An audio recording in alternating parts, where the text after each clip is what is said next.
Good morning. My name is Kim Bales, and I am a organization development and change management consultant. And your president and CEO have asked me to come to the board meeting to present a plan of action approach to organizational development initiative within your organization. First, I'll start off by explaining what organizational development initiative is. It is a collection of change methods that try to improve organizational effectiveness and employee well-being.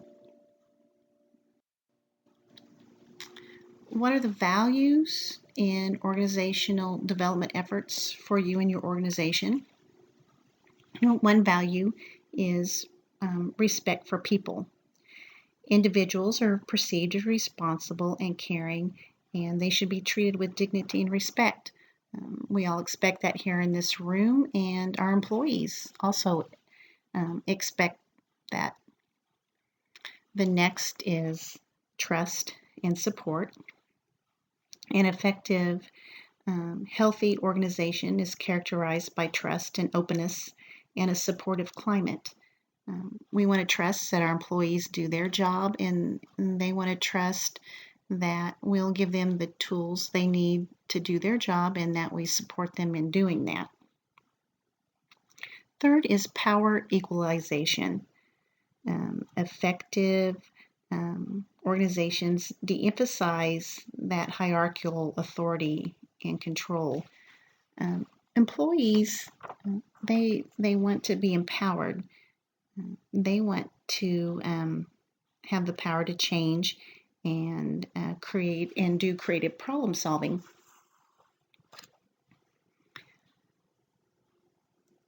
Fourth is confrontation. Problems should be confronted head on and openly, not swept under the rug.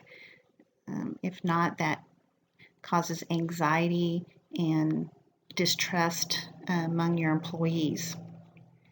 Last is value for the organization is participation. The more engaged the employees are in the decision making, the more people infected by change will be committed to implementing those change factors. They want input in their environment. They want to feel that their ideas and thoughts are valued. So, what are some interventions to bring about change? These are survey feedback, process consultation, team building, intergroup development, and appreciative inquiry. And we'll take a look at each of these in further detail. Survey feedback is a tool that is used for assessing attitudes of organizational members and identifies discrepancies among members' perceptions and solve these differences.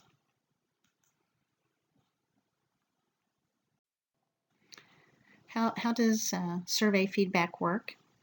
Well, employees fill out a questionnaire about their perceptions and attitudes and concerning who they directly report to. Questions range in topics such as decision making, communication effectiveness, and satisfaction with the organization, job, peers, as well as immediate supervisor. And this also can include the director and senior management. Data is then tabulated from the questionnaire pertaining to a specific manager. And this data is a springboard for identifying problems and issues that may be creating difficulty for the employees. And they all review together, the manager and the employees. And they don't focus on the individual, they focus on the problem. For instance, if the manager receives low marks in communication, they can sit down with his or her employees, and they can develop a better communication plan together. This involves everyone. And also, if senior management is included or the director, saying they got low marks in communication, then they can develop a action plan on how that they can communicate better with their employees. Second is process consultation. Managers, they may have a sense that their unit can perform better, but they're unable to identify the what or the how. So, an outside consultant is used to assist the manager to perceive, understand, and act upon process events. This could include workflow and formal relationships among staff and formal communication channels. So, how does process consultation work? The consultant can assist the manager providing insight into what's going on around him or her, within him or her, and between him and her and the other staff.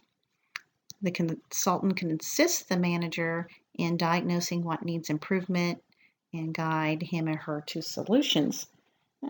Since the manager does this jointly with the consultant, the manager develops a skill set to analyze and process. This is a skill set that they can use long after the consultant is gone.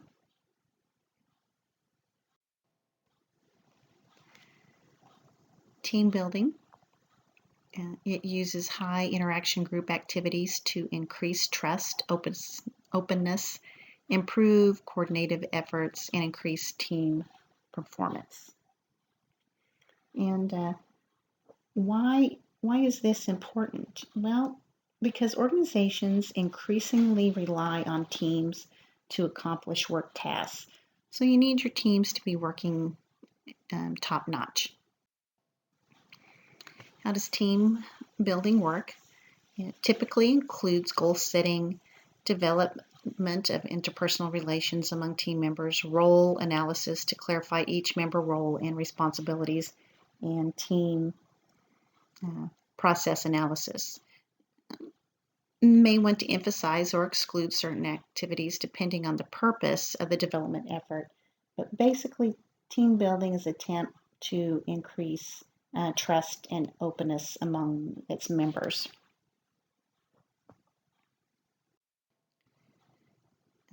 Another intervention is intergroup development. And this deals with dysfunctional conflict among groups. It seeks to change group attitudes, stereotypes, and perceptions about each other, and focuses on difference among occupations, departments, or divisions within an organization. How does it work? Well, each group meets independently, or it could be a department or a unit. Two units don't get along with each other, but they meet independently and they list their perceptions of themselves and the other group, as well how they believe the other group perceives them. The groups then get together and they share their list. They discuss the similarities and the differences, and they look at the cause of the discrepancies. This begins to answer those questions and is able to clarify the nature of the conflict. And once the cause of the conflict has been identified, then the solutions can be developed to improve relations. Sometimes they'll do subgroups that can be formed from each group to conduct further diagnosis and formulate solutions. Last and not least is the appreciative inquiry. This accentuates the positive. It identifies the unique qualities and strengths of the organization which members can build on to improve performance.